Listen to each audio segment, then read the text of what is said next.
Welcome to the Everyone's a Critic movie review podcast. I'm your co-host, Bob Zerl. Hey, I met you. You are not cool. With me, as always, is professional film critic Sean Patrick. I am the smart. I am the smart. S-M-R-T. I mean S-M-A-R-R-T. And Josh Adams. Stick around. Visit us at IHateCritics.net. We're also at everyone'sacriticpodcast.com. On Facebook at Everyone's a Critic. Our Twitter and Instagram handle is CriticsPod. Or on iTunes, Stitcher, Google Play. If you could subscribe on iTunes, no matter where you listen to us, and then rate and review the show. We've dropped to number 7. But a bunch of Disney podcasts just popped up out of nowhere, 3 of them. So they'll probably go away. But we'll see how that goes. Is that because Mickey Mouse turned 75 or whatever? Possibly, I don't know. But if you could go and rate and review the show, that'll help us move back up the charts, get up to number 3 again. Maybe even number 1 at some point, just for fun.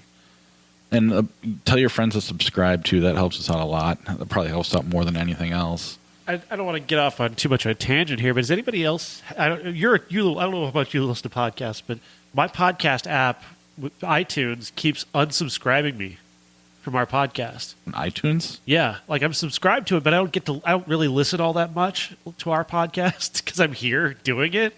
But I have the subscription, and then I'll look and it's not downloading them anymore. What app do you use? The podcast, the one that says podcast? I haven't had that problem. I wonder if that could hurt us, though. Maybe I have to start listening to the podcast. I have to listen to the podcast that I'm on. Well, I've never listened to it other than... I have to edit it, too, so I'm listening to it anyway.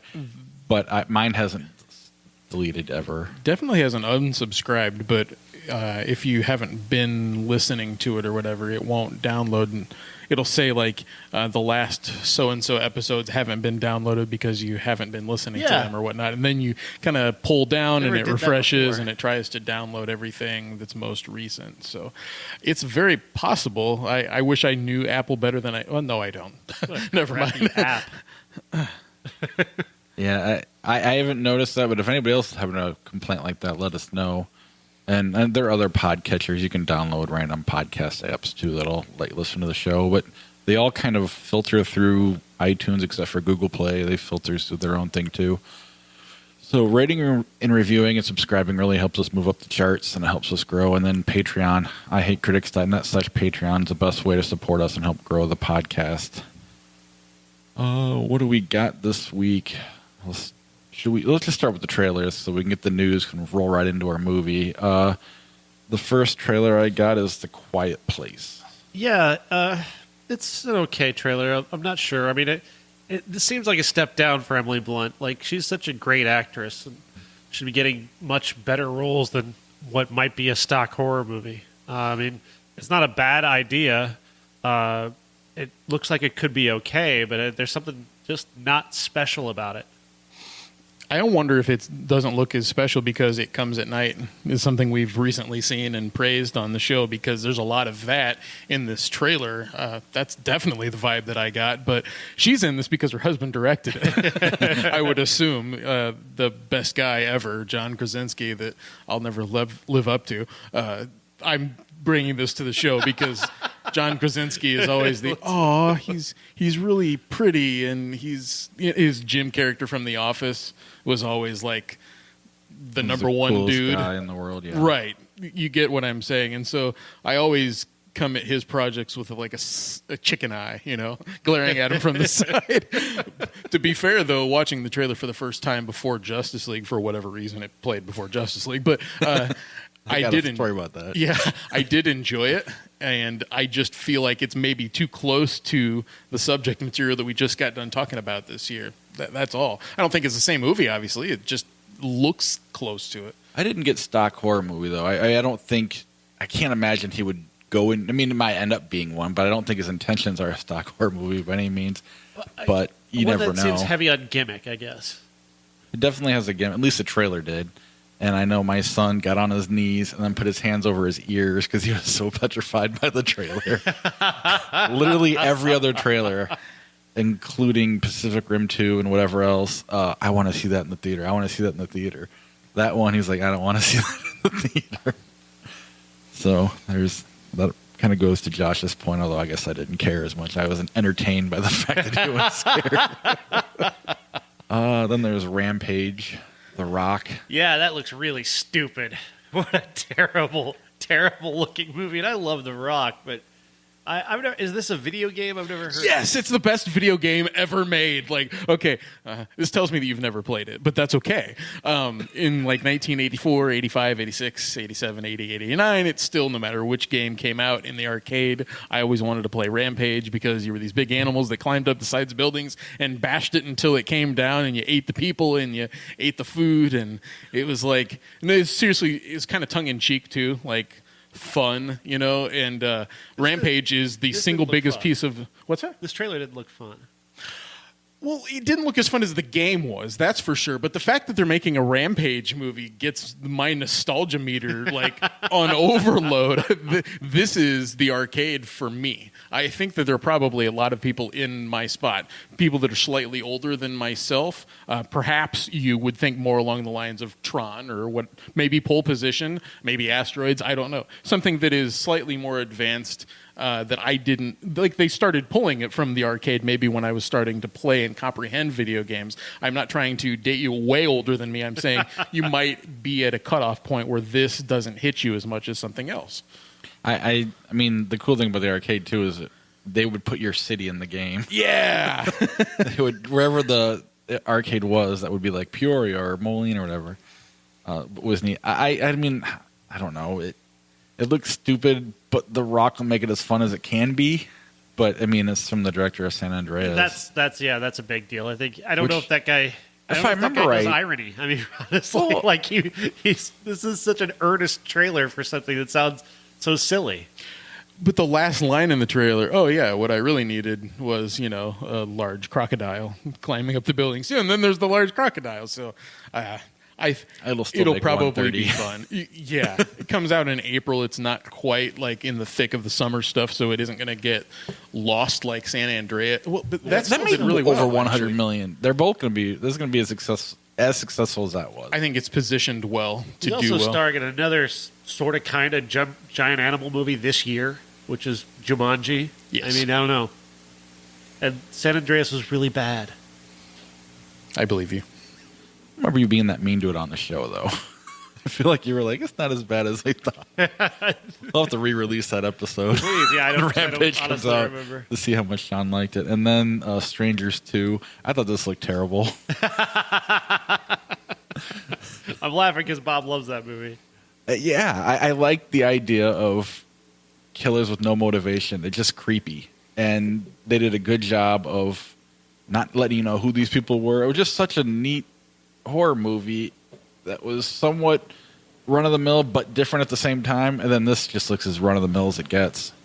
Cute with the Tiffany song. Like it's like it's 1999 again or something. And they're like showing them listening to it in the car, not even like that's what's in the trailer. Yeah, I did not like it at all. I'm going to have to see the first one, whether it be this week or sometime in the future, because I don't get it, period. But what you're saying is killers without a motivation. That sounds like something that would really piss me off, where I don't understand why there's a cause behind it, but it also could be creepy because it would be realistic. Yeah, I like, because it's, I can't remember who the actor was, but it was Liv Tyler and someone else. Scott Speedman. Scott Speedman. And it kind of starts off around them and their drama, and all of a sudden these killers pop up out of nowhere, and they're just the way they go about it, just really creepy. Maybe it's more of a theater creepy. I don't know, but it really, and I've mentioned the theater experience, which I'll probably do it again when we talk about it then. But I really enjoyed that horror movie. This just looks awful, just really, really bad. But maybe they're lowering our expectations to make it better. Before we get to your piece of news, I'll do this because you guys called me out on, and I think even tagged me on it. There's going to be another X-Men movie, random X-Men movie for some reason. This character's already been played by Eric Dane in X-Men The Last Stand, but Multiple Man gets his own movie. I don't know why. Not that cool of a character. He can multiply himself, so that's neat. But he's also like this really vain, very pretty character, thus casting Eric Dane in the role. why is this being made into a movie, and why in the hell is James Franco going to be Multiple Man? I'm sorry, but he's not like a matinee idol anymore. He's kind of scruffy. He's like your degenerate uncle now or something, or like your degenerate brother for us. He's not Eric Dane, or whoever the comics might ask to be Multiple Man. So I know you guys are having some fun with this, because Josh is going to have to see a superhero movie starring his nemesis. Your girlfriend shared this, not me. Oh, she did? She tagged the three of us. Yeah, You. It has nothing to do with me. And to be honest, and I don't know. After The Disaster Artist, it kind of makes sense. I mean, I've been reading the book and just jumping down that rabbit hole a lot lately, so I kind of get what's going on here. I don't know. And Frank, I mean, a lot of the time he's intentionally scruffy, but he cleans up. He's a handsome dude. Yeah. I'm just being an ass now. I hope it's amazing. And then when he wins Best Supporting Actor, and you have to deal with that too. And when you're talking about like why Multiple Man, well, that's James Franco. He's weird. He doesn't want the usual superhero. He wants the strangest one he can think of that nobody else would make a movie about. That's right up Franco's alley. Yeah, but then what? Nah, I have no argument for or against. It just doesn't seem to make sense, to be honest. You'll enjoy this. I was watching a Q&A with Seth Rogen about The Disaster Artist, and the Wiseau guy that he's playing in The Disaster Artist, Seth Rogen goes, James Franco is this guy, just more successful. And that kind of makes sense. And that makes sense here for him doing this. So look at it from that angle. Talentless hack continues to be talentless hack. Oh, it's not. I'm kidding. Ha ha. Speaking of talentless hacks, critics are getting... I'm sorry, Sean. That was a joke. Just segue. They're getting death threats for the Justice League reviews. Yeah, I follow this guy Dan Morell on Facebook, and it wasn't necessarily or Twitter rather. He didn't get a specific death threat related to Justice League, although he's standing by for one. He got it for the Batman versus Superman movie and for Suicide Squad, and he was just talking about how the DC you cannot win with DC fans. The people who, if you like a DC movie, there's a faction that are like, "What's wrong with you? Why did you like this? This is terrible." And then if you hate it, then there's a whole other side that is like the ugliest group of defenders of the world. It just if you hate Justice League, they're coming after you with literal death threats to the point where he had to actually have the police investigate one. It was serious enough that they had to investigate it. Somebody was so upset over a freaking review of, I think it was Suicide Squad, that this guy had to actually have it investigated. That's crazy. These DC fans are insane. Yeah, and I mean, I guess it leads right into Justice League. It kind of goes along with it, too. If you look at the Rotten Tomatoes score, like 38, audience score is 80-something. Same with Batman, or not Batman, but the Dawn of Justice, whatever that was, Superman versus Batman, and even Suicide Squad, to a lesser extent.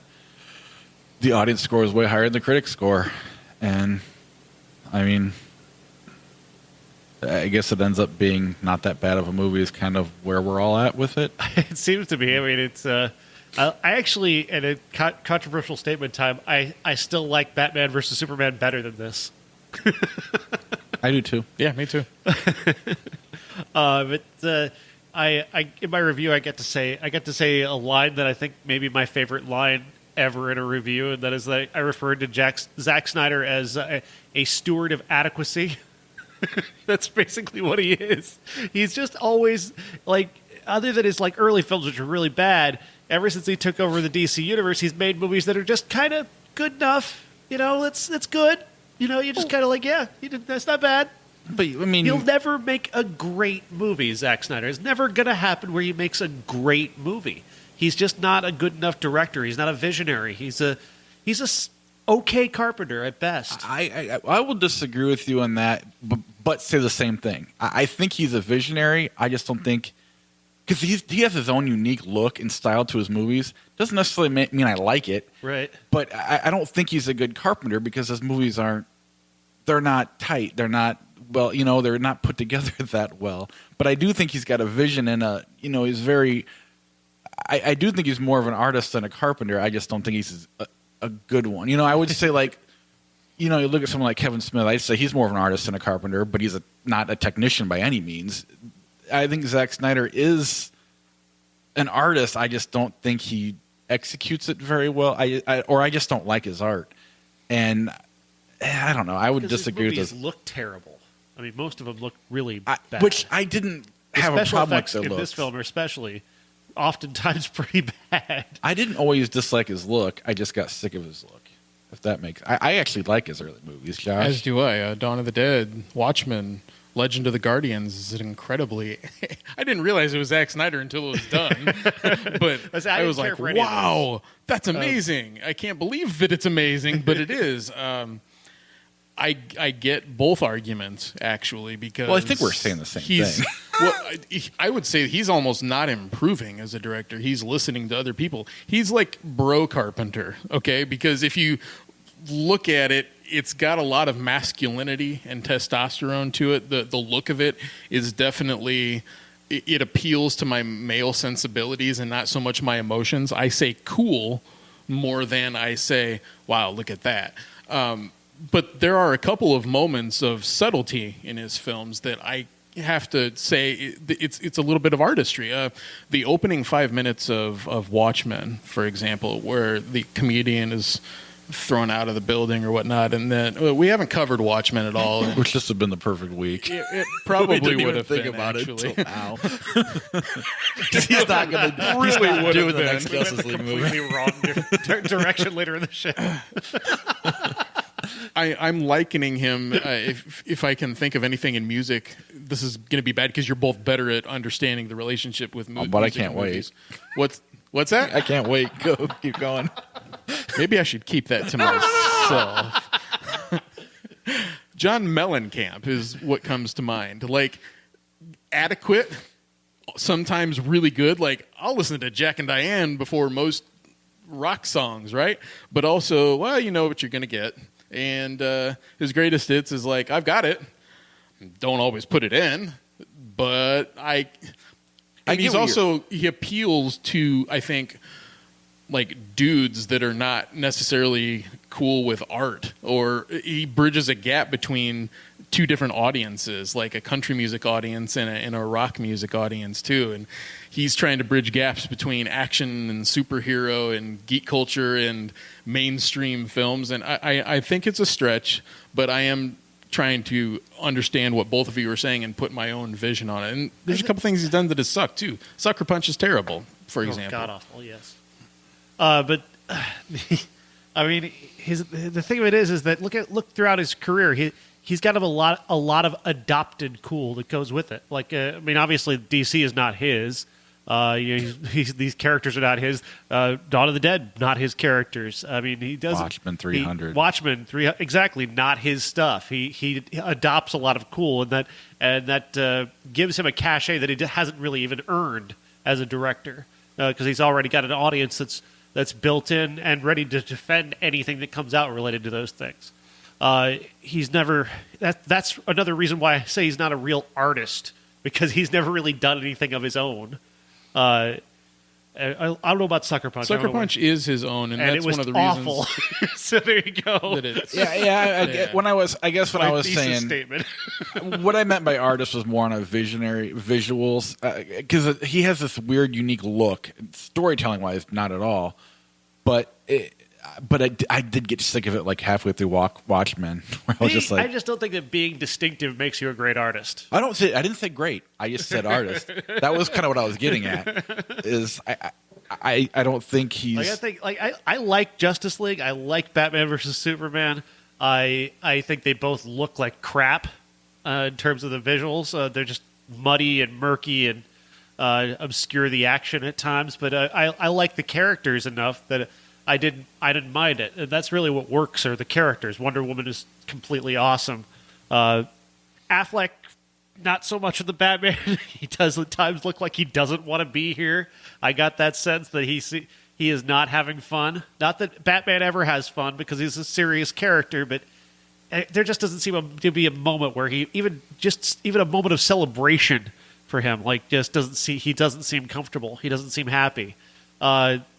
Jason Momoa is just a bro for the most part. Ezra Miller's great as Flash, but he gets a little bit tiresome at times. But the other overall, though, they're good enough characters. Just like I said, that's what Zack Snyder can get you. He can get you good enough. He can not get you to transcendent. Gal Gadot transcends only because we have Wonder Woman. Because we have a woman, we have a character, we have an actress here who's just that much better than what's being given to her. And I think that's the main reason why I like Justice League. Is just there's certain character moments that transcend what Zack Snyder does, which he's kind of holding back everything at an adequate level. I think it's a good film. It's definitely watchable. I'm not going to need to skip over this when I'm watching DC Universe in a row, as I will, of course, as all DC movies come out. But it's kind of too easy. It comes in just shy of 2 hours, and we know that Joss Whedon's roughly 10 to 20% of this film, and I see almost where they inserted things. Right before the end credits start, you've got a scene between Superman and the Flash there's no way that's not all Joss Whedon right there. And it's a neat scene. I like it. But if you have to make a film more palatable, which clearly Justice League is, they've had to reestablish what people like so that it's successful. They get very nervous about critic reviews and box offices, as they should, but doing a course correction as you're already filming a movie is weird. And I can sense that this movie is weird as a result of that. I don't mind Jason Momoa, but I do think the scenes where he becomes more of a bro were inserted in there to make him more of a bro, so that people think Aquaman's cool. Well, and that's the weird thing is I think that's Joss Whedon and not Zack Snyder. He says, "My man, no." It's almost like a different movie. Yeah. Like all of a sudden they're like, "Well, let's just do this real quick. Put it in there." Yeah. So I like Joss had to do that rope scene where he sits on the rope. Oh, possibly, very possible. That seems like a Joss Whedon scene. The what Aquaman does correctly in this movie, or what I like about it, is his stand back and not sure he's committed to helping everyone because everyone's crapped on him, and he's also lost in where he is in this particular world. He's got a character arc that's starting, but it's already evolved up into this movie, and I think that's cool. That's cool. We have something that already exists. We wonder what's happened to him. He becomes interesting as a result, and then they go to, all right, I'm on board. Oh, you look like a bat. Oh, okay, that's cool. Wait a minute. What was other than your city being attacked or whatever, and the mother box being stolen? What was your catharsis to come and join the Justice League? We don't get that. There's a lot that's missing from this film, and I almost wish, most people hate it when you say add more, but the character development here for the characters that we don't know enough about, especially Cyborg, gets pushed to the side. There's a lot going on with Cyborg behind the scenes that we don't see. For a dude that was dead and brought back from the dead to be an artificial person, that's almost more interesting than aliens coming to our planet, because they've been trying to ground these films in reality. And interestingly enough, the most interesting visual about Cyborg isn't even in this movie. It was in the last movie. It was in Batman vs. Superman. Yes. But this should be 3 to 4 movies. We should have the Aquaman movie. We should have had the Flash movie. And this movie should have either been Cyborg and Superman at the same time or 2 separate movies. The Superman coming back part was that's a movie in and of itself that they put in 5 minutes. And it was, and your Aquaman, what you just said about him, there's a movie there that we didn't get. Oh, we'll see it. It's just, a year away. And that's the one thing Marvel, or not the one thing, but that's what Marvel did so well. They all had their own movie, and then they met. So they didn't have to worry about backstory. This felt rushed because there's no backstory for 3 of your characters, and then one of your 6 whatever character Superman is, his story was so. He went through his whole arc in a matter of 5 minutes. Not even 5 minutes. And then all it took was, it might as well have been Martha again. And what you're sensing, I think, is panic. I think you're sensing panic on their part. They're concerned that they don't have enough cachet in each of these characters to keep this series alive to get to a Justice League movie. So that's why they do Justice League first, and hoping that Justice League will make the other movies more successful. Yeah, and that's a backwards approach to it. What I praised about Batman versus Superman is their swinging for the fences approach, the long run time, the dour look or mood or whatever you don't like about it is part of the general population. We all liked it as a whole, but I rewatched it again this week and I like it way more than I did before. It works for me dramatically as an adult. It's like, I'm an adult now. I don't need to see bright colors and shiny things. And you brought up something that's a good point. Justice League did not attract a female consumer, which is weird. Right, which is weird. Just because Wonder Woman's front and center in all of the marketing doesn't mean that, oh, well, I want to go see that now. But then you show in the same trailer, my man, in Aquaman, crashing through buildings and everything. They've done it backwards. We know exactly because we've tracked the course of the progress of all of these movies up until this point, and therefore it's creatively a bit bankrupt. And the fact that they managed to release a movie that it is palatable, yet missing a whole bunch of crap, is still kind of an achievement. I am definitely in the middle on all of this. Yeah, but it still brings me back to again with Zack Snyder products. Just good enough. That's all he's able to do. But that's all he's done so far with the DC universe. Is just he's made 3 movies now that are just good enough. Yeah, but at the same time, while I blame him for part of it, I do believe that the suits behind the scenes are way more to blame than anybody else. Anybody. I mean, Affleck's performance is to blame for that. Zack Snyder's, it's all over the place. And then it's really rushed. And if I'm annoyed at Civil War, and everybody loved that movie, and I was kind of bored by it because it was safe. This isn't any less, this is as safe as that was. And absolutely, it's just making me more and more sick of superhero movies. I mean, I mean, even you were putting your top 10 together, Sean, and I'm looking at it, and I like Wonder Woman a lot. I like Logan a lot, but it's just I don't even want to put a superhero movie in my top 10, no matter how good they are, because I'm just getting. Because of the safeness of some of these movies. And maybe Black Panther is great. It's got a great director behind it. But I just don't... they keep going back to the safe spot, and it's bugging me. And that's what I would have preferred out of Justice League. I mean, I've been waiting for this movie for such a long time. The idea of, wait a minute, there was something called the Justice League? I came to the idea late as a fan of individual characters first. And then once I started looking into comics and what... else going down into the rabbit hole and realizing that Batman and Superman teamed up, what, who's Green Lantern? This sounds awesome. And then waiting so long for it to finally happen and then seeing this as the product is okay, that's fine, but I'm gonna end up adding stuff to this. Think of the last full trailer that was released for Justice League.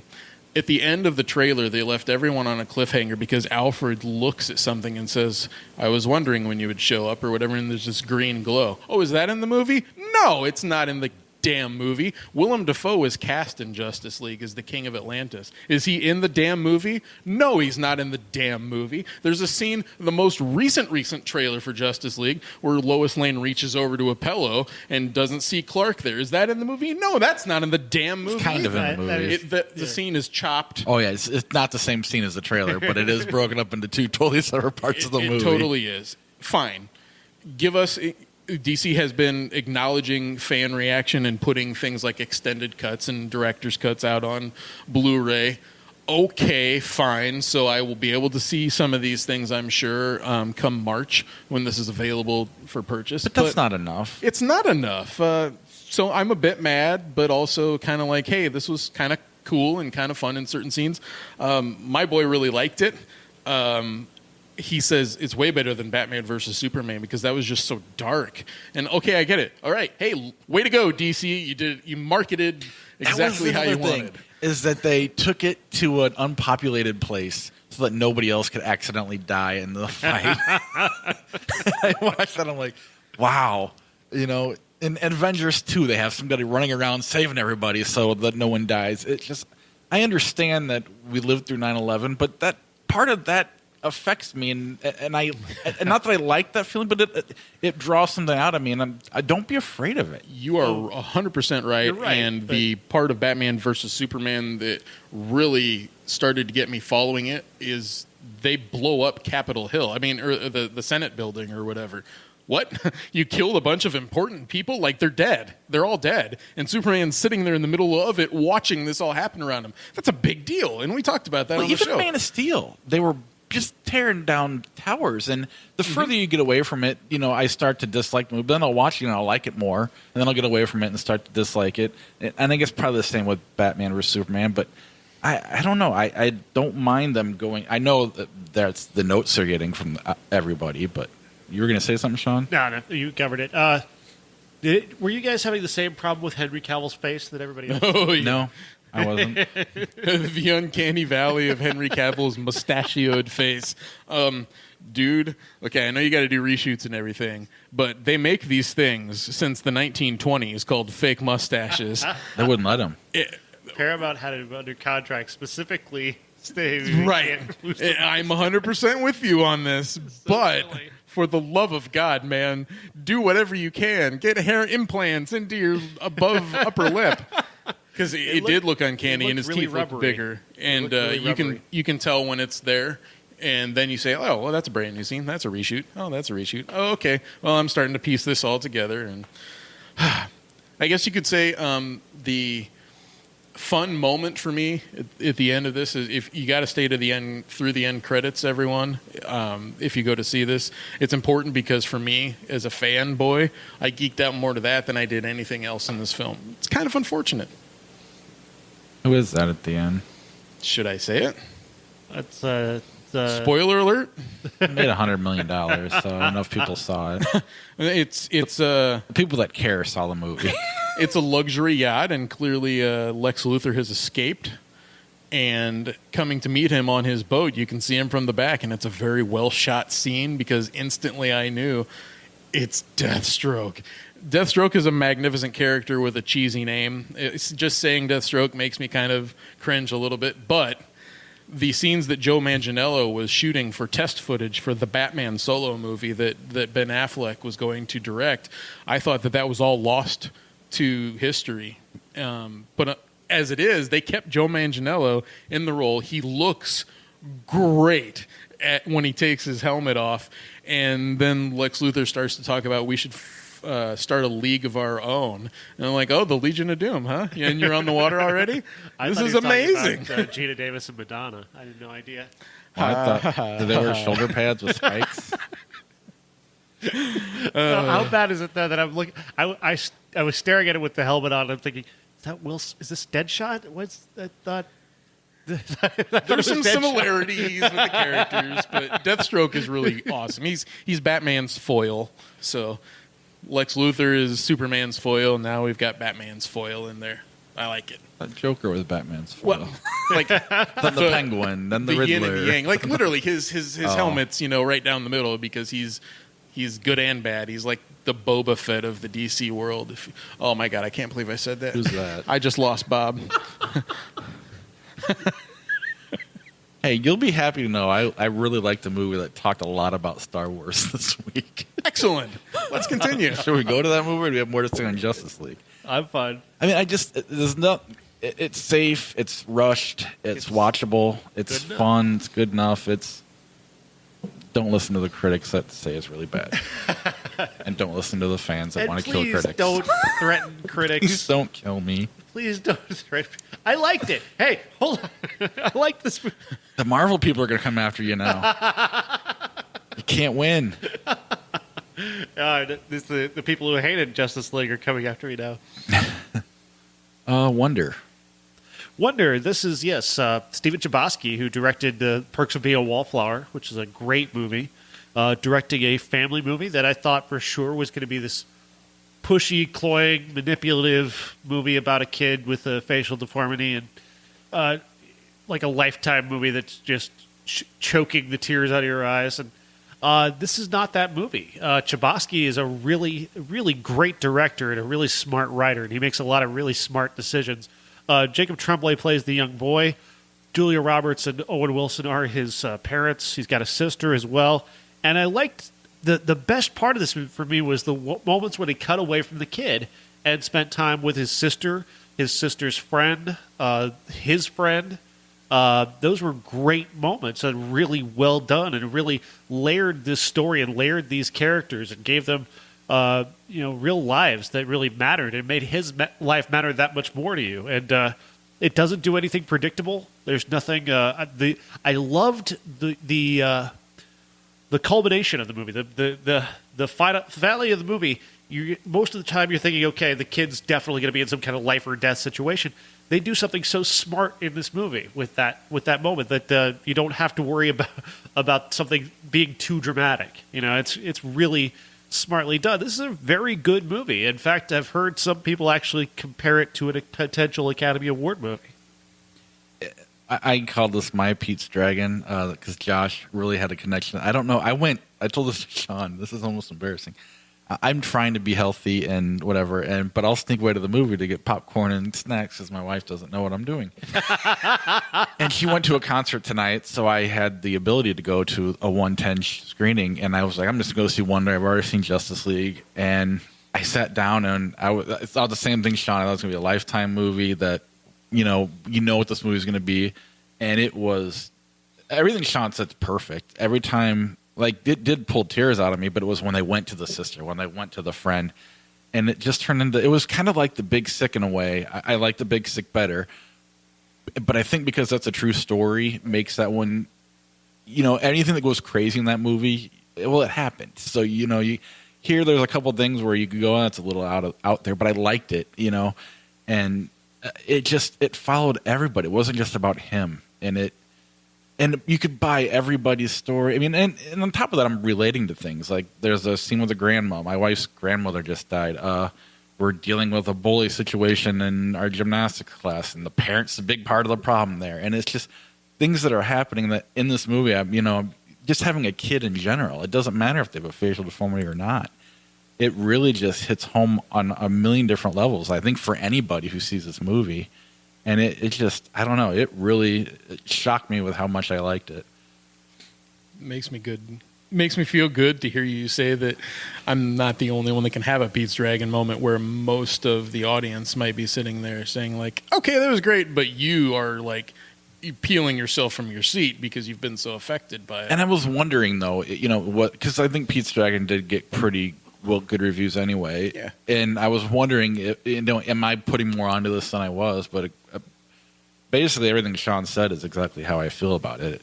It's also subtle too in the way that it's made. There's Julia Roberts who plays the mother. She doesn't have she has her own arc, but it's not like a major part of it. They don't spend too much time focusing on her. But one thing I did pick up on is that early in the film, she's dressed really frumpy and her hair's not done. And then as the movie goes on and her son is growing, she's growing too. And you see her lighten up a little bit, and she becomes more of the Julia Roberts that you recognize. And it's very subtle, and it's very behind the scenes. You have to kind of start looking for it to see it.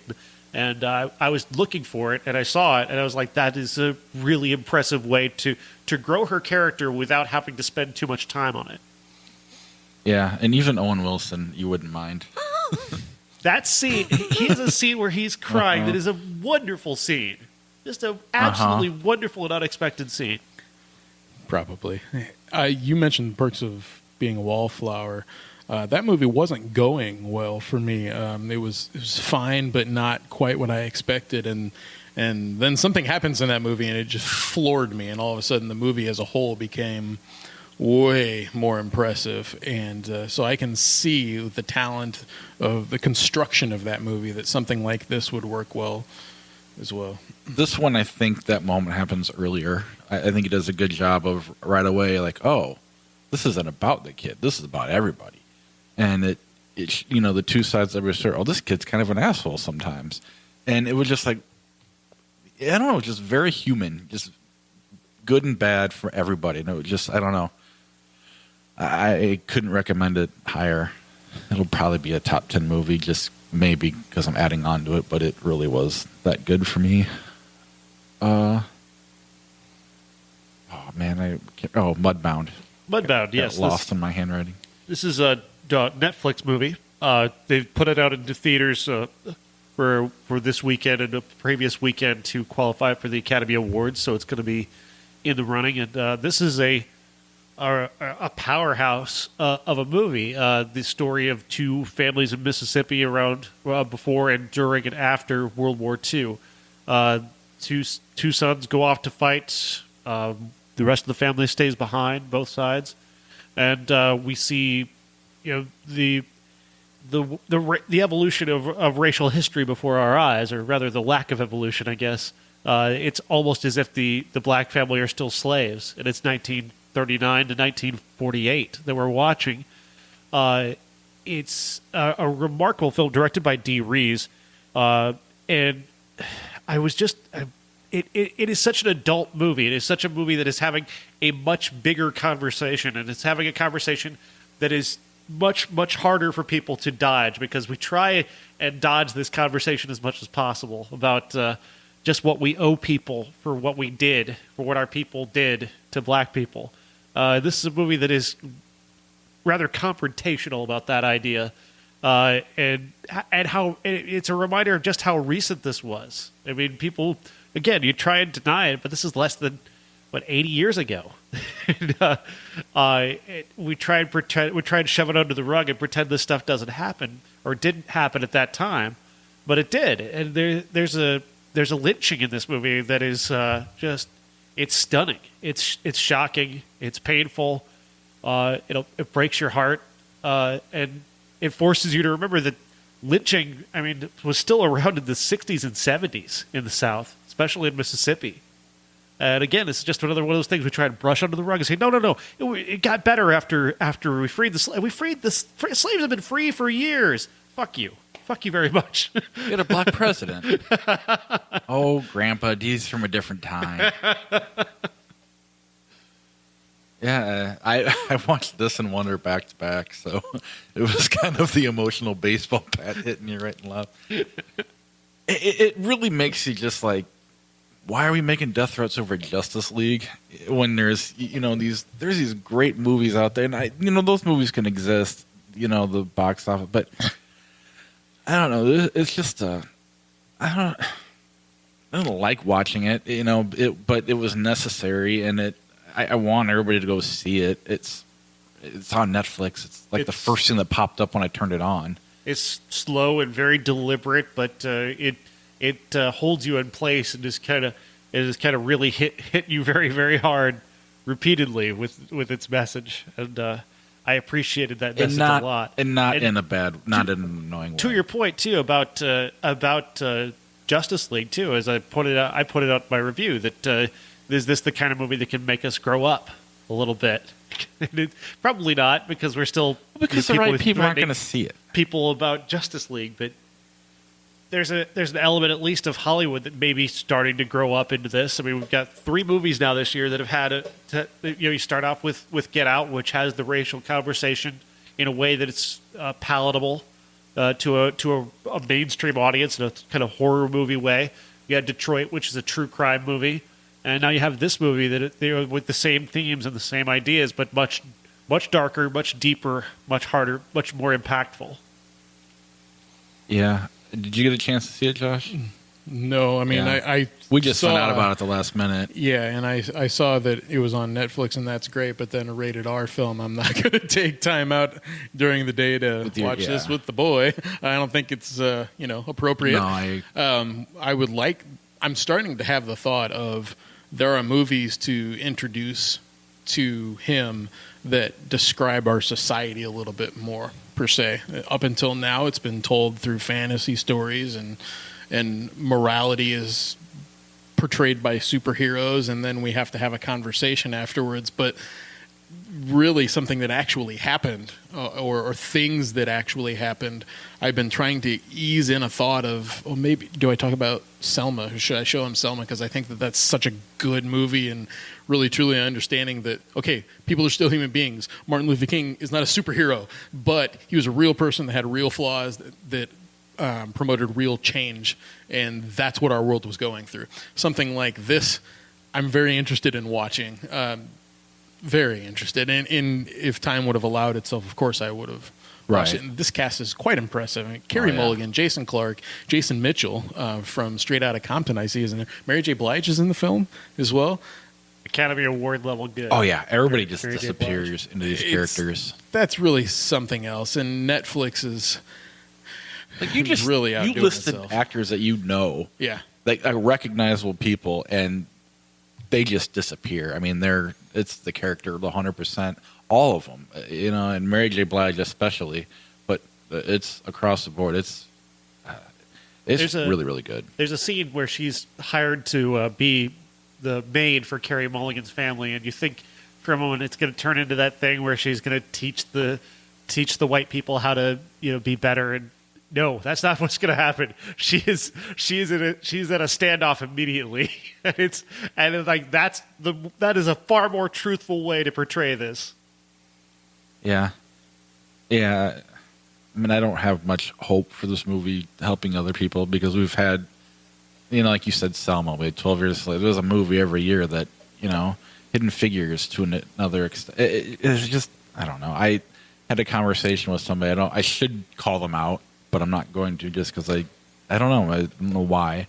But they said, well, Martin Luther King Jr. hated gay people. And are we going to start hating him now? Because we were talking about pulling down statues of Robert E. Lee and stuff when that was a big thing. I'm just like, what?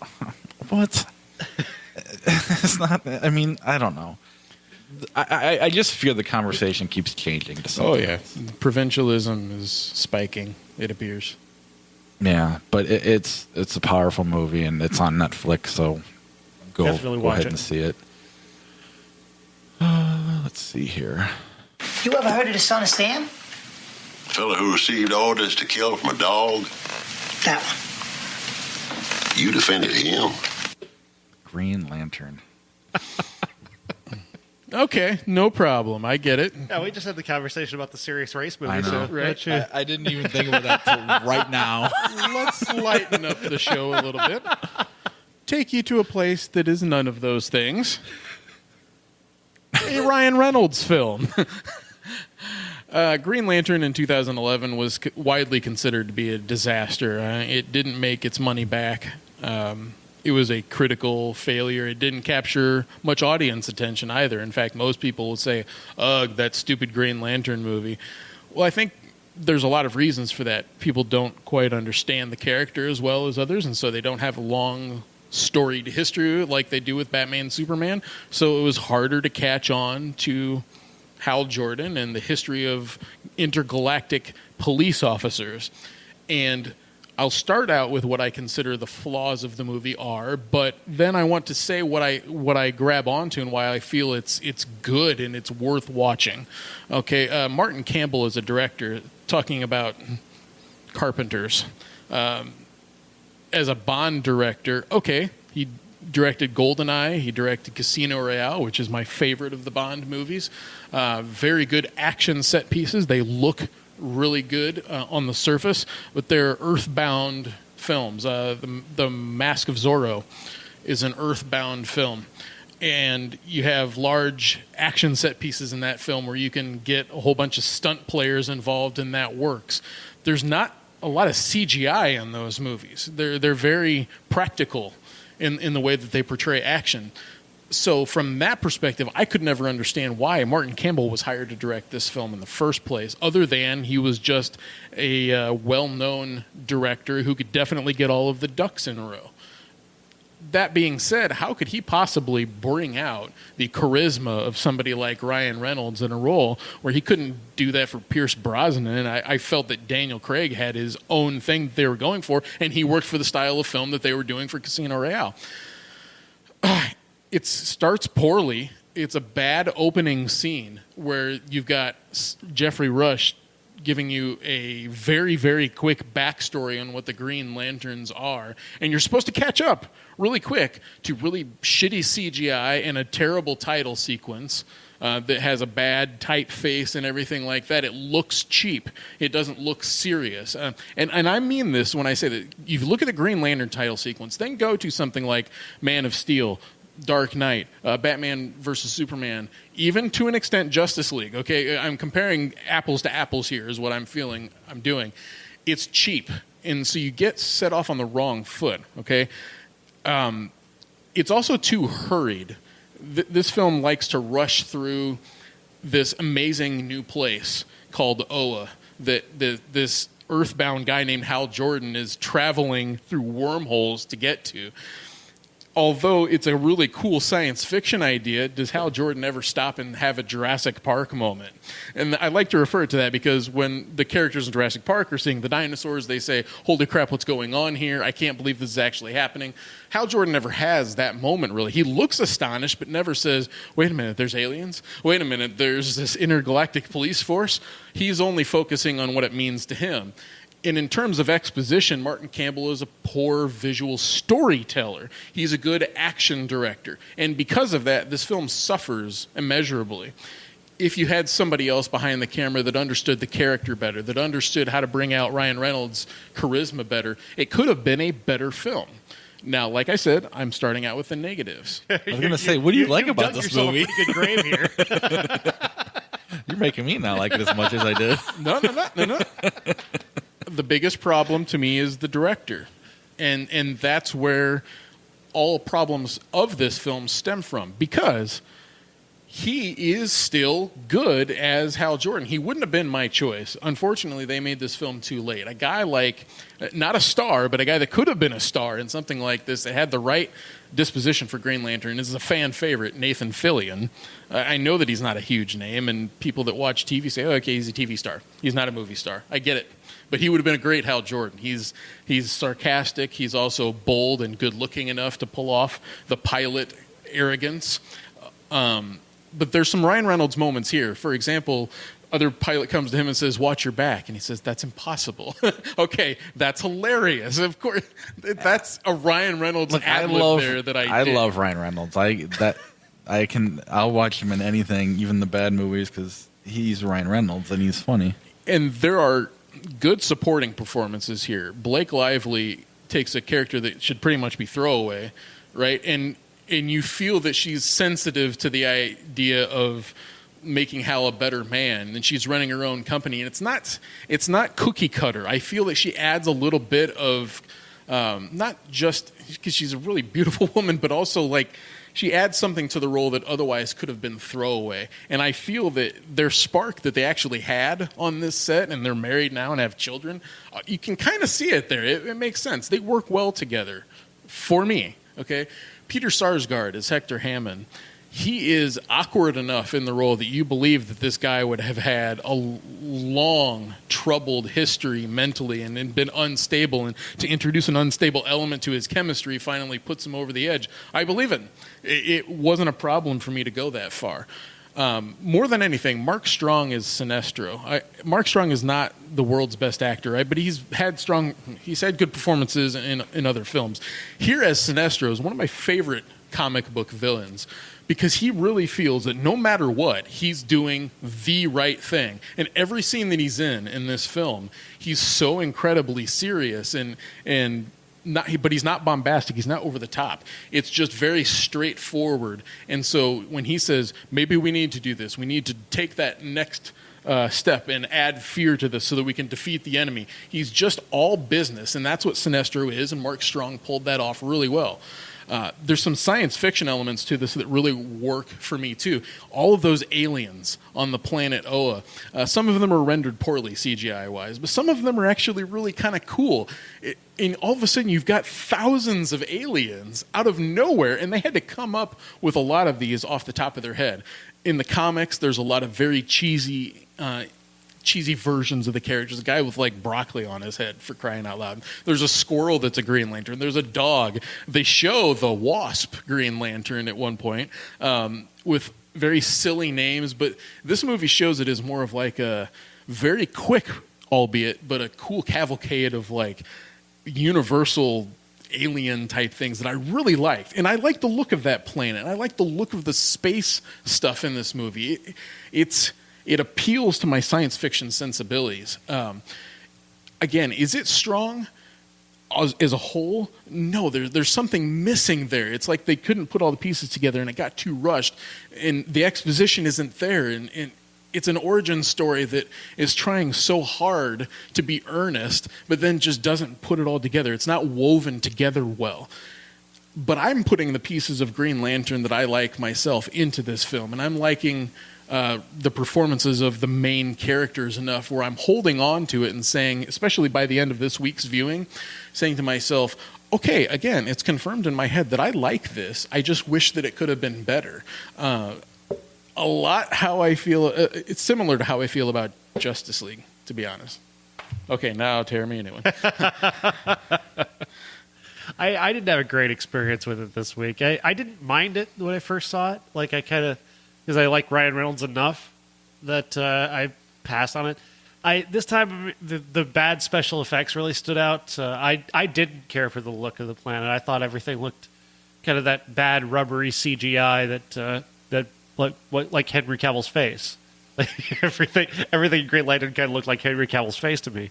I don't care for Peter Sarsgaard. I didn't find him to be a great villain. I found him to be just unpleasant, just genuinely. I know he's the villain, but he's just constantly unpleasant to look at. Even when he's a normal person, he's unpleasant to look at. And I know that's probably something from the comic book, but I don't get why a character has to be so impossible to look at. He's ugly to a degree, and then he only gets uglier and uglier. I thought the giant space cloud guy was just awful looking. It looked like, I thought Fantastic Four actually did the giant ugly cloud better than this. Fair. Parallax is way different in the comics, I might add. I mean, they took a lot of liberties with that. So, and I don't think the movie has enough fun. I really don't think it has enough fun at all. This should be a lot more fun than it is, especially with Ryan Reynolds. Yeah, I saw it for the first time this week. My son loved it. I don't know. I don't. I'm kind of somewhere in between, I guess. I don't hate it, but I don't. I just feel like in this era of superhero movies, it's definitely on the lower end of those, and that's not. I don't know. It's almost not fair. I don't know what else. What was the Avenger movies out at this point? No, well, Captain America and Thor came out the same year. In fact, okay, Thor that's was no like excuse for this, May, and Captain America was July. Green Lantern was June. So Iron Man had already been out, and so yeah, there's no real excuse for this. But I don't know. I knowing what he did in Deadpool, if he could kind of brought that to the. I mean, I still like Ryan Reynolds is my favorite part of the movie, far and away. But it just, I don't know. I just more. I guess I don't care enough. That's really what it comes down to. I think what I'm getting at is defending this isn't saying it is a good or great film. Okay, defending it is more along the lines of saying this is nowhere near some of the abominations that we've seen before. You've said Fantastic Four movies; those are shit. They are shit. Okay, this is way but more the Space palatable. Cloud is better. Yeah, but they got that wrong too. That's the thing. Galactus is not a space cloud. Defending just means it might not be that great, but I like it. More or less. Yes, but also to dispel the notion that it is one of the worst things to have ever graced the screen for superheroes. It has its missteps, but gosh, I feel like because Marvel was like getting people's interest up so much, this stuck right in the middle of Dark Knight and Dark Knight Rises as well. Like, oh, this Name 5 sucks. worst superhero movies right now. Let's go. Steel. Oh, Batman wow. Forever. Batman Robin. versus Batman and Robin. I wouldn't say Batman vs Superman. No, that's not what I mean. Batman Forever, maybe. I don't know. Maybe. Yeah. But I find It's myself, kind of on the same as level. Screen Junkies put it this week, the worst film that I've seen more than any other bad film, which is probably true. I would rather watch fantastic. Green Lantern than watch Danny DeVito eat fish. So. I don't know. I like Catwoman so much in that Yeah. movie. It's hard Catwoman. to... There you go. I There's guess another the worse one. Oh, that's it. And the Electra's Fantastic Four worse. movies. Electra is god awful. The two Is Daredevil Fantastic worse? Four movies with Chris Evans and Fan whatnot. Four Stick. Yeah. That one is kind of like this. Really? To Oh, is wow. It's kind of like Green Lantern to me. I hate it. The recent one? Yes, the Miles I- Teller one I is hate kind of that. like this to me. Really? Yeah, yeah. Where it's got like the science fiction part of it that I dig, and it's like, oh, if you just would have stopped being douchey as a director and like made But the film. that's the more studio based than director based. I Kind feel like the of. studio took it away from him. He's also known as a hard to work with guy. He was fired from a Star Wars movie too, so there's that. But oh man, But other you're dealing shitty with superhero other- movies. Well, we've named more than 5. So. Yeah, yeah. So yeah, I think you've proved your point. It's not one of the worst things ever graced the screen. League of Extraordinary Gentlemen. Oh, Whew. you for mentioning that. Blade Trinity, another Ryan Reynolds film. But Blade 2 is awesome, though. Blade 2 is awesome. The original Blade is awesome. Anyways, thanks, Bob. Thanks, guys. Appreciate it. That was for good Steve, who's going to turn into bad Steve in a little bit. He wrote a very long response trying to defend portions of this film and talking about it, but we couldn't fit that all in to this segment. No, Steve, that I did read it though. Well, I guess we'll kind of stick with Steve here in a second and go here before we get to our classic. Put your top 5. Who's your top 5? Our classic won the Oscar this year, so we decided to do top 5 worst Academy Award winning Best Picture winners, and I'll start with what I'm going to call him Bad Steve, because I think he takes a shot at each one of us here. Number 5, The English Patient, which we can all agree on. 4, Lord of the Rings, Return of the King. 3, American Beauty. 2, Chicago. And then Crash. And then he says, it's not that these are bad movies. Some are dull and uninspiring, but all 5 are definitely not the best of their year of release. And I would disagree on a couple of those, and I'm sure you guys would as well. But I can go with 5 and 1 for sure. Yeah. And you're still good, Steve. I'm just kidding. We got Jason from New Mexico, who has number 5, No Country for Old Men. He never connected with any of the characters. I don't know that I did either, but I thought that was the best villain of all time. Oh, yeah. Number 4, Terms of Endearment. 3, Titanic. To be fair, I've never seen this. 2, Crash. 1, Forrest Gump. I think those are backwards, but that's fair. I can't argue that Titanic is one of the worst Best Picture winners. I can't argue that even Titanic's a bad movie necessarily. I don't think I don't think it's a great movie.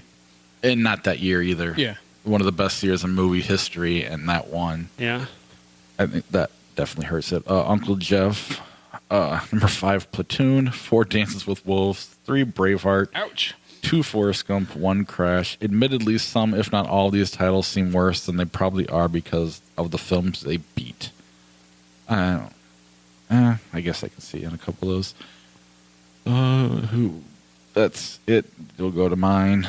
Number 5, I changed mine thanks to Josh because I forgot about The Greatest Show on Earth. And since Josh put West Side Story, I thought I'd go with that as well because I didn't want to. What did you have on your list before? I had Heat of the Night because I really don't remember the movie after we did it as a classic. What else did I have? Chariots of Fire, but I can't really remember that movie. I might have to revisit it, so I don't think that's fair. 3, English Patient. 2, Forrest Gump. 1, Crash. Josh? Yeah, 5, West Side Story, one of the most disappointing film experiences of recent memory, having it been, talked about so much. 4, The English Patient. 3, The Greatest Show on Earth. 2.5 hours of just drab bullshit, and I was so glad when it was over. And I'm not looking forward to the movie about it coming out this year either. Right. I actually, when I first typed it in, I was like, The Greatest Showman on Earth. And I'm like, wait a minute, no. I almost want to boycott that on the show. Right. And it's a musical. Like, come on. 2, Crash, and 1, Forrest Gump. And the reason why Forrest Gump is worse than Crash is because Forrest Gump, took away from other things that year. Pulp Fiction, yeah. Pulp Fiction and Shawshank Redemption. Crash took away from films that I don't feel as strongly about, although I feel that Brokeback Mountain is better, and there's another one that I saw that year that I liked better too. But Sin therefore, City. well, of course, but in terms Right. of the nominees, Forrest Gump is just a whole abomination of all of the things that we talked about previously on the show, and kept other things down. But yeah, I should shut up because there's other honorable mentions too, and it rips on a lot of things that I like. Yeah, let's not read those. Although he didn't rip on anything I care about, so I would never have said Rocky. I appreciate. Well, it's a great movie, but you had that as one of the years where that was one of the biggest. But it shouldn't upset. have won. And you're wrong. That was about the that. statement. Because and All the then President's Men is my choice. I just said I'll give my you Taxi choice. Driver. Maybe Network. All the President's Men. No. Anyway, I also said Network. I know. My number 5 was Gladiator. I'm pretty much alone in hating that, it seems, but nevertheless, I hate Gladiator so very much. 4, Greatest Show on Earth. 3, The English Patient. 2, Forrest Gump. And number 1, Crash, because I got to give Bob that win. I appreciate that. That does kind of tell right. me. I used to be a Crash fan, and then I watched it, and it wasn't anything you said. It was just watching the movie, and we could not stop snarking on it. And I was worried that it was because I watched it with you, but then Josh watched it by himself, and he got the same thing. So, Yeah, it was the first time on this show watching something and then getting rid of a copy of it that I had. well, and with Forrest Gump, for me, I was just kind of like, it's a good movie, but Pulp Fiction is so much better. Yeah. When we rewatched it, I'm like, wow, there's really nothing good about this movie. We should just go through my entire film library. I can start chucking things out. Avatar, I got rid of that as soon as we watched it. So, All right, this is a kind of a combo 87 Undisputed Classic, so we'll do it like this. Ladies and gentlemen, this is the main event for the linear, legitimate, and universally recognized Undisputed Classic. Ray, this is 1987. Did you know that a girl can be whatever she wants to be? I know. My mom's a plumber. That explains a lot about you, Ray. The Last Emperor. Yes, The Last Emperor, Bernardo Bertolucci, 1987 Best Picture winner. And this is a much better movie than I expected. I was expecting something that was going to be long and draggy and focused only on the visuals, and I was impressed that the story does move very, very well. The Bertolucci's visuals, of course, are his bread and butter. That's what he prefers is that look, and he certainly gets that. But I think he didn't skip on the story. He gave us a fascinating character, a really incredible history lesson that I certainly didn't know much about. I was much more impressed with this movie than I thought I was going to be. At 3 hours long, it didn't feel like 3 hours, which is a real testament to a great movie. If you can make a 3-hour movie and it doesn't feel like a 3-hour movie, you've really done something. I liked all the performances. Ken Lone I thought was pretty great. I was fascinated. I constantly kept just marveling at the idea that this guy was the emperor of China and that he was a gardener. Like, that is such a bizarre thing, and I loved that. I loved the ending where he just disappears. Yes, he goes to visit the Forbidden City, and he's never seen again. I thought that's a lovely way to end that. Yeah, I mean, for me, it was. You see a classic like this, you sometimes you're just grabbed into it, and it's just an amazing experience.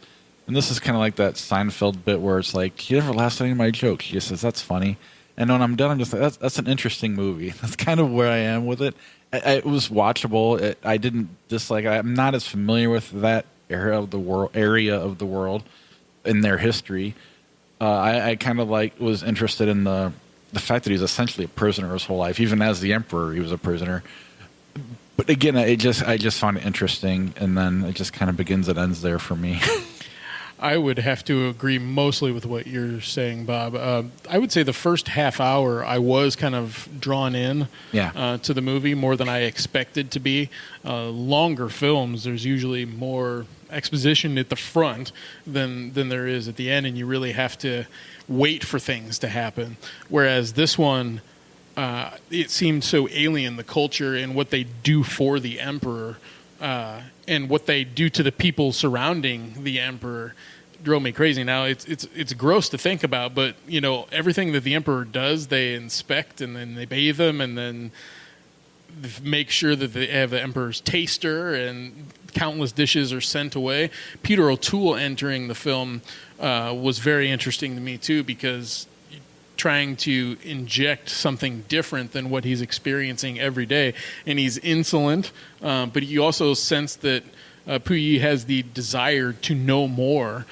He's consistently trying to get out of the Forbidden City and see the world, and just can't. And it is kind of heartbreaking. You say the Emperor ends up as the gardener. Then I put myself in other situations where I know of very powerful people ending up in a random place. Like, what if the Emperor from Star Wars ended up being like a Death Star janitor at some point, because that's the equivalent of what that is. Now, granted, It's related real life history to Star Wars. well, I have a pretty firm grasp on the Star Wars timeline versus China's timeline, so I might as well. And do you process life through Star Wars all the time, or? It's fair to ask that question, but it's not correct. I'll acknowledge your objection or interjection, but not correct. Pearl Harbor was just like On the Death Star or something happened to that, right? Give me a minute. No. No. We'll make it work. That would be highly offensive and not related to this particular review. That's how Josh teaches a history class. So you see, okay.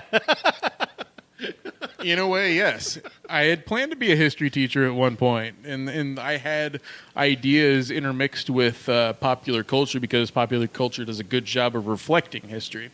So that was the idea behind that. So when Kennedy was assassinated, it was just like when Hal Jordan.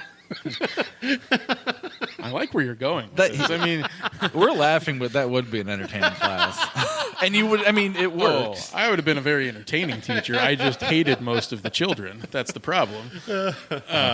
You probably shouldn't teach if you hate the children. So there's that. Or the parents. And Parents most worse of the than parents kids. are worse than Wait till you see the wonder. Yeah, you finished my sentence. Okay, so The Last Emperor, the last thing that I will get to is that it was very watchable at 2 hours, 45 minutes or whatever. I didn't have a problem staying up until 2 this morning. Jesus. Well, I mean, there wasn't much of a choice. I didn't get it earlier in this week, and a lot of stuff going on. But I did take a nap between like 9:30 and 10:30, and then I woke up and I cranked this out. Not a problem, right? I mitigated that. I didn't have a problem watching it. The score is actually really beautiful, too. It's got a lot of subtle undertones. And does anybody know who David Byrne is? I feel like he's Talking Heads. That name instantly came into my head as I know that name. Where is it from? And I never did Google it when I was watching the movie. But And you heard the name Ryuichi Sakamoto in High Fidelity. Did I? I'm sure that no, I I did. You didn't. I'm sure that I did. That's very I interesting. will next time I see it. But Yes.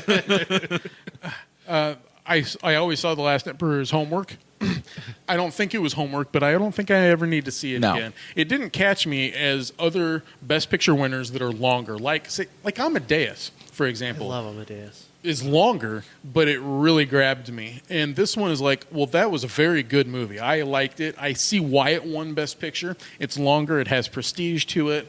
It's acknowledging things that people don't generally understand, which is something that Hollywood likes to do to pat themselves on the back. There's also, when you look at the nominees in '87, you see a very light group. Fatal Attraction. Fatal got Attraction nominated is for Best no Picture. business being in there. Ridiculous.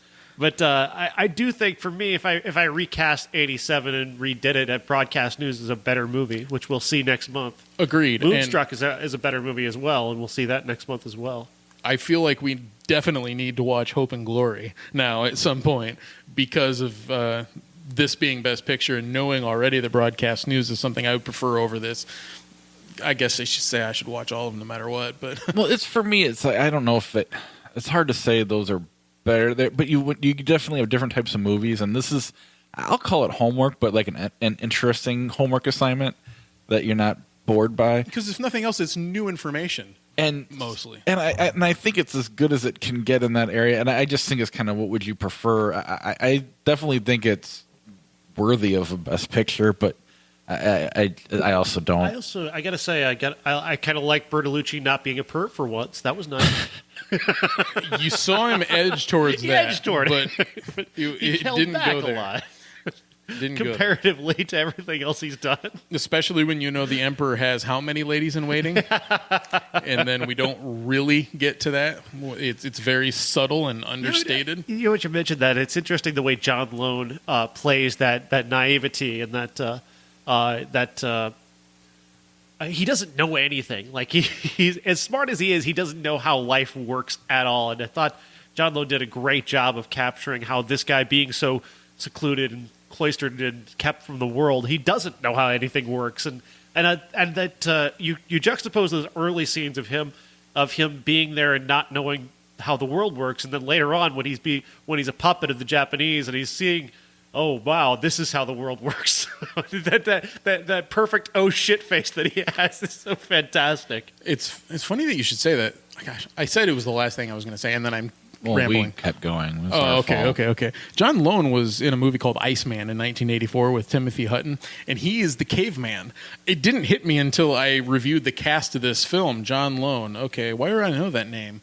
Iceman. He's the Iceman. Oh, okay. Well, you're playing a fish out of water that doesn't know anything, that is a stranger to these times, and learning, when he finally learns in that movie, this is how life works, then you can see it in his face, and even with the makeup you can see how expressive he is. So kind of an interesting parallel.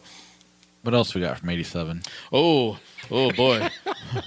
Okay, I watched the only other one that I watched this week is called Date with an Angel. What do you mean what? I ran out of time. Teen Wolf 2?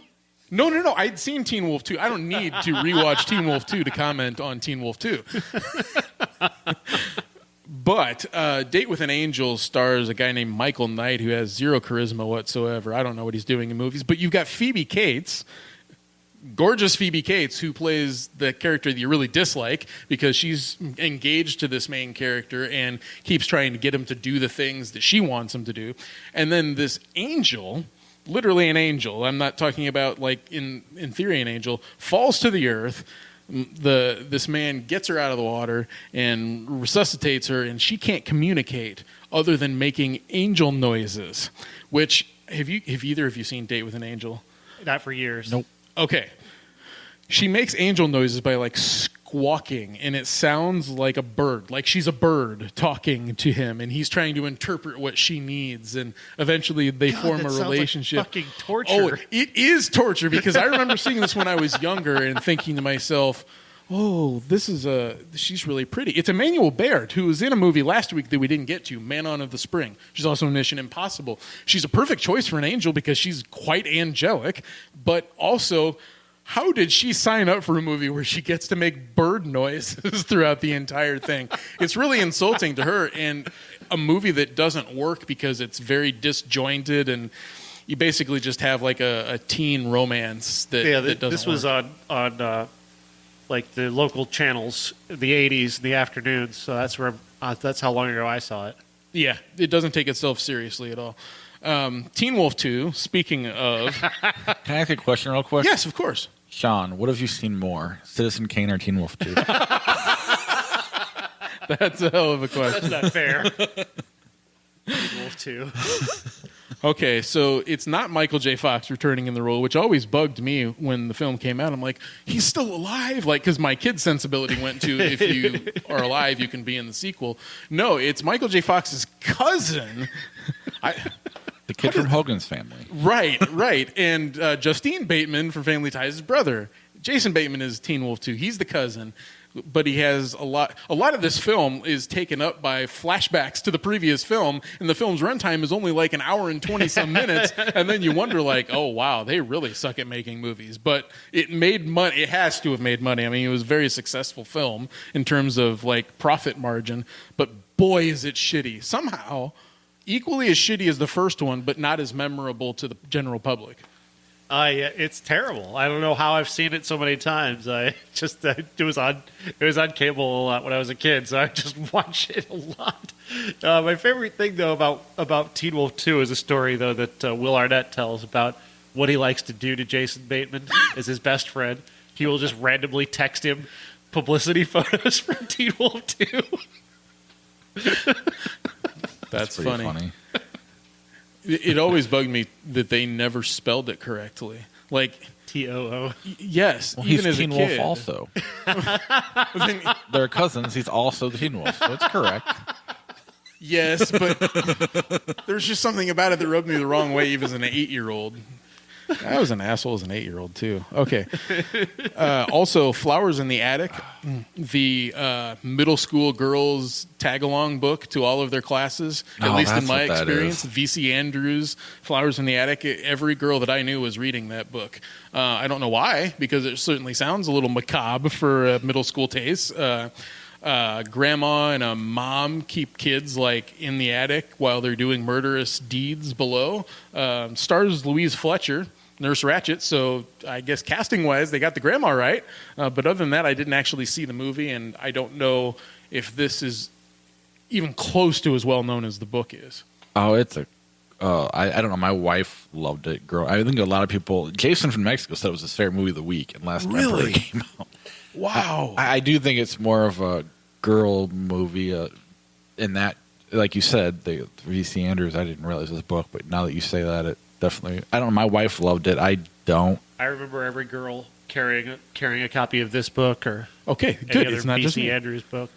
So I guess in a weird way, it's a classic for like that, kind of like a throwaway movie can be. Kind of wish I would have watched it. It's kind of shitty. I just the subject matter seems far darker than probably what the film would be. I think it's PG-13. It's I don't know. I've watched it recently because this is one of those movies where I never saw it as a kid. My wife goes, "Oh, this is a classic. You got to see it." And watching it as an adult, it's not. I've seen this and the remake, and I'm not a fan of either. Okay. Oh, yeah, Lifetime did a version of this, right? With Ellen Burns. Yeah. There's an Australian film called The Right Hand Man that we won't get into. It barely made any money, but Rupert Everett and Hugo Weaving in 1987 kind of sounds exciting. But even if you wanted to watch it, there's no way you're going to find this movie. It's not outside anywhere. of Australia, right? But I put it on this list because not only did our usual website say that cast-wise, I was like, that's interesting because we know them from much more recent times. Lastly, a film called Nuts. Yar.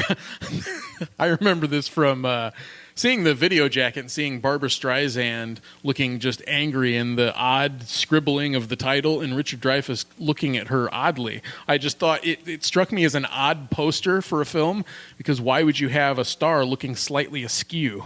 It was strange, but I've never seen it. She plays a call girl that is framed for a crime, and Richard Dreyfuss is the lawyer defending her, and I guess she claims that she did this in a heat of passion thing or what? I don't know. Uncle Jeff seems to have seen this. It's almost comedic. Or what I think she's pretending to be nuts or something like that. I can't remember. I've seen it, but it's been a while. I don't know. I can't really, other than what Uncle Jeff said. But he said he misses the comedic Barbara Streisand, which wasn't often. And I think the last thing she did was comedic. There's a couple things. I mean, the Fockers movies and the one she did with Seth Rogen.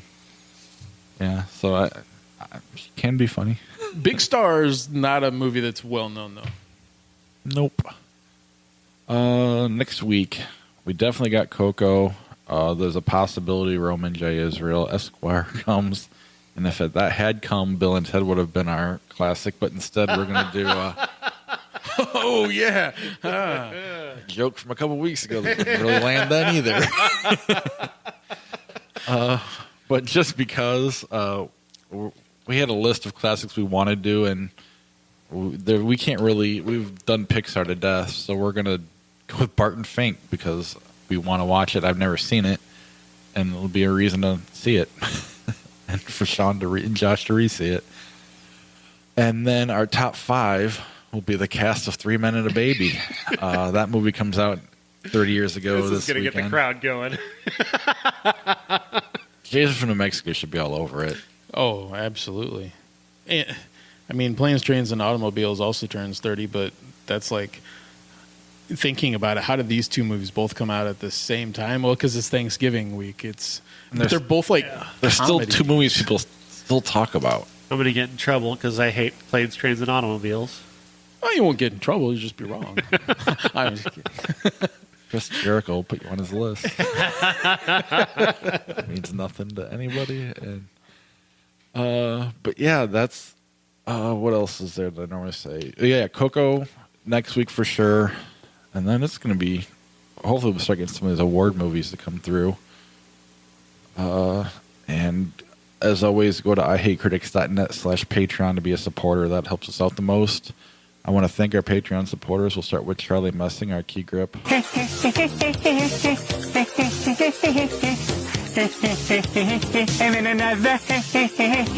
Character actors Corey and Josh. I think this is the beginning of a beautiful friendship. Our associate producer, Jason from New Mexico. This is crazy. You want me to hit you? That's right. What, like in the face? Surprise me. Our executive producer, Uncle Jeff. You talking to me? You talking to me? And our movie star, Dave Stevers. I want the truth! You can't handle the truth! ihatecritics.net/Patreon to be a supporter.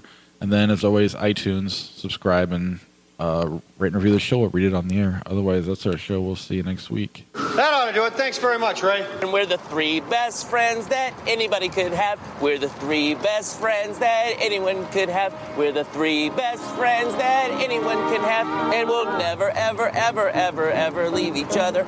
We're the best three friends that anybody could have. I mean, the three best friends that anybody could have. That's right, the three best friends that anybody could have. You guys got time for a flick chart? Or? Sure. Yeah, I do. 51st Dates and North by Northwest. North by Northwest. Agreed. These were loading really fast. I've been hitting refresh over and over again, and then now it's saving your choice. Star Wars Episode 2, Attack of the Clones, or Galaxy Quest? I like Galaxy Quest. I liked Episode 2 a little bit. I'm going to pick Episode 2, actually. Uh-oh. I want to pick Galaxy Quest. Wow. I think Sean was trying to be nice to Josh. Well, that is very nice I of you, love but Galaxy Quest. I like it. It's okay. I like the second movie of the trilogy more. I'm haunted by the kiss you never should have given me. What? I hate sand. It's all coarse and it gets everywhere. Shut up. Not good, but some of the action's okay. Oh, yeah. I'm with you on that one. The Matrix or Three Kings? Three Kings. The Matrix. Sorry. That's okay. Three Kings. Goon or Few Good Men? Few Good Men. I haven't seen Goon, but I know what it's about. I guarantee A Few Good Men would probably be the choice. Yes, but Goon's actually not that bad. Cinderella 1950 or Naked Gun? Cinderella. Naked Gun. I'll go with Josh on that one. The Gold Rush 1925. I have not seen that. Have either of you? I have. Charlie Chaplin. All right, Sean. The Gold Rush or Serenity 2005? Serenity, actually. Not a Chaplin fan. That's not Chaplin's best. I don't know anything about Charlie Chaplin. Pan's Labyrinth or Citizen Kane? That's not fair. Citizen Kane. It falls under the category of stuff that's timeless for me. Like, I can watch it no matter what, even though it's 1941. Citizen Kane, but do love Pan's Labyrinth. Yeah, I'm with you there. Dawn of the Dead 2004 or Psycho? Psycho. Just when I was about to give Zack Snyder some credit, Psycho. Original Dawn of the Dead or Psycho? That's not really on here. I was like, but I'm curious. Airplane or Casino Royale, Josh? Which casino? We're talking about Bond. 2006, yeah. Okay. Airplane, obviously, for me. Casino Royale. I do like Casino Royale the best of all the Bond movies I've seen, but Airplane's amazing. Inside Man or The Untouchables? Inside Man. The Untouchables. I don't know if I've seen Inside Man, so we'll just have to refresh altogether. Training Day or Scream? Scream. Scream. Scream.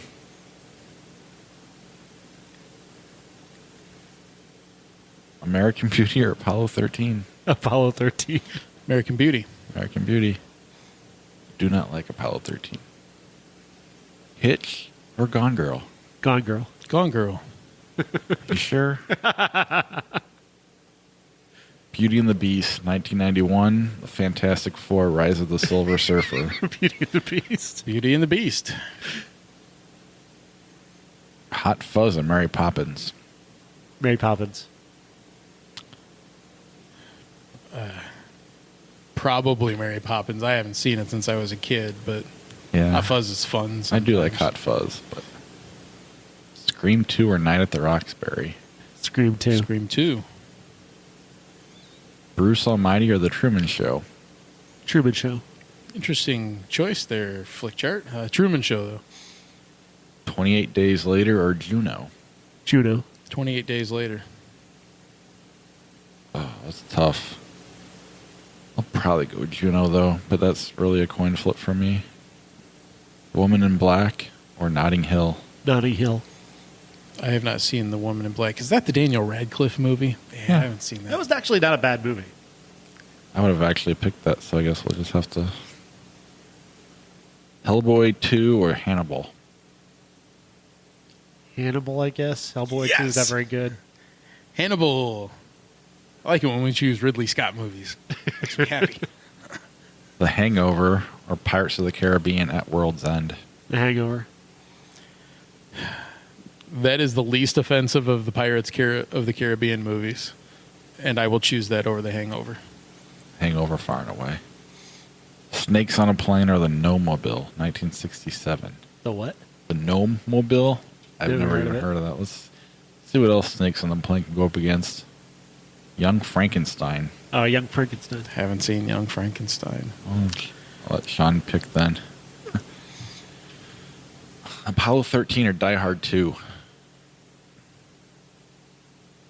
Fuck you. You picked this over American Beauty like that. Die Hard 2 is not even I hate that good. American Beauty.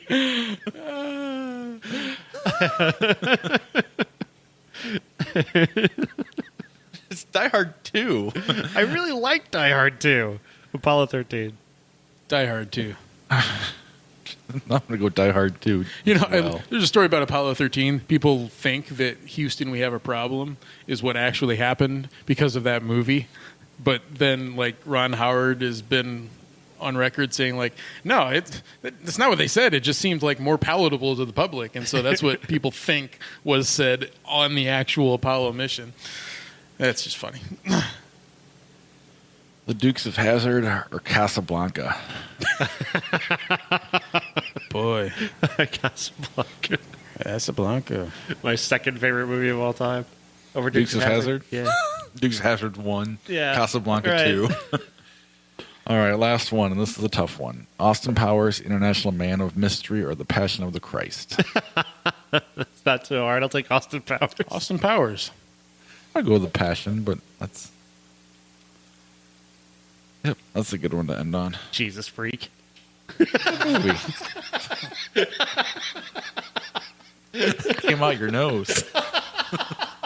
Josh just had a spit take.